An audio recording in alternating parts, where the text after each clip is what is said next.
Spot left target, yeah? Okay, stand by. Oh, that's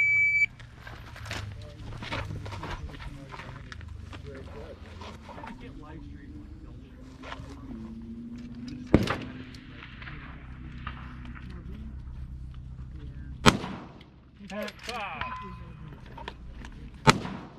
And that front bipod for me Yeah? was slightly, Oh, no shit. like I needed a... How long have you been doing this? Okay, then you should have just brought it down a click. Yeah. It worked great for me, right in the middle wedge, so I just figured. Could also be wherever I put the bipod down too. Yeah, maybe. Maybe. That's the fun part of LA.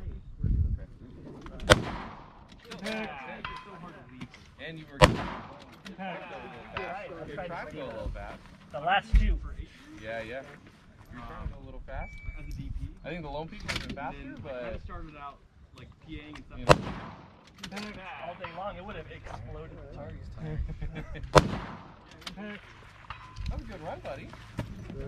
Yeah. Get the blood out a little bit, you know, kind of get into a little race. It's like you can tell yourself that you're just gonna take it easy, but as soon as that timer hits and you see somebody else getting hits, you're like, fuck. Impact. Yeah. Yeah.